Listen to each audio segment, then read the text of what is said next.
A local interior designer is giving a tour of the Marston house in Balboa Park. So Allie Wagner is there live with how some of the design techniques from the house can be used in our own homes, which is always good advice. Hey, Allie. Hey, Allie.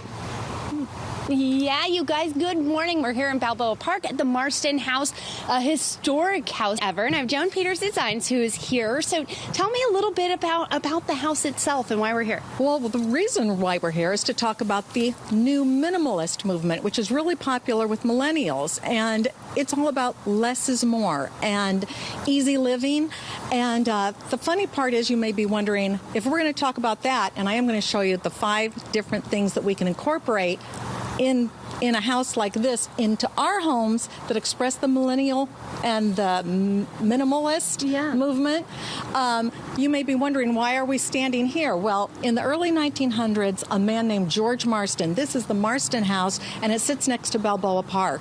And Allie, it's an incredible house. In the early 1900s, George Marston brought a very similar movement with very similar characteristics to San Diego. He was a very progressive thinker. He was an early environmentalist before the term was even coined, and he's a really important man to us. And he brought another movement called, and is called today, the arts and crafts movement. And it's amazing how similar the arts and crafts movement is to the minimalist movement of today. We thought we were the first ones to think about simple living, but actually we're not. There are 3 main things that both movements share, so it's really exciting to see how history repeats itself. Yeah. The first thing is the simplicity, living with simplicity. That is less is more and easy access to things. The second thing is function is so much more important than design, which is where the term was coined. Form follows function. Right. The third thing is working with nature, bringing the outdoors in and bringing our structures so that they fit in with nature. So let's go in and I'll show you. First of all, I love this door. Isn't it gorgeous? Yeah. And very simple lines. Now let's look at this hallway. Here we have a perfect example of how this home grounds our sense of nature. It was built specifically with horizontal lines. You can see the horizontal lines with predominant baseboards, which we can copy in our homes.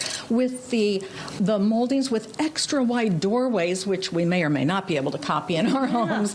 But the whole feeling of this hallway is very long and flat and horizontal, and it gives us a grounding sense.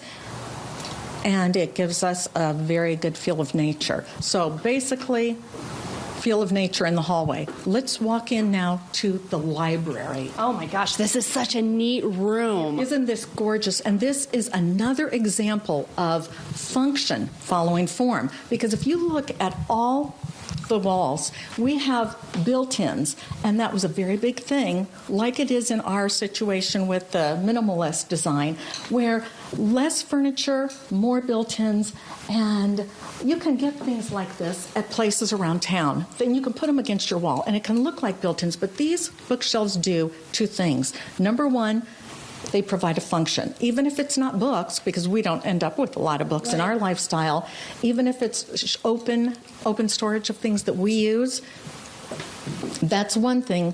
Number 2, we are using the background treatments, which in this case is the wall, for something beautiful. Yeah. So it's just we are decorating the walls and we are adding function. What a cool, this house. So, I mean, now it's a museum, it's a garden. And in fact, you can go and do a tour through your website? Every single week, Friday, Saturday. Oh, well, actually, the tours are here Friday, Saturday, and Sunday from 10 to 4. Every Friday, Saturday, and Sunday. But if you want to know more about the Marston house and see more of the house and more of the tours, go to my website, joanpetersdesign.net, N-E-T, joanpetersdesign.net, and you can see more tours and more information about the house. This is so incredible, and we're going to take even a deeper look into some of the ways that you can incorporate a little bit of the history, some of these styles that now are coming back in, of course, as they always do, you guys. Back over to you. Thank you very much, Allie Wagner.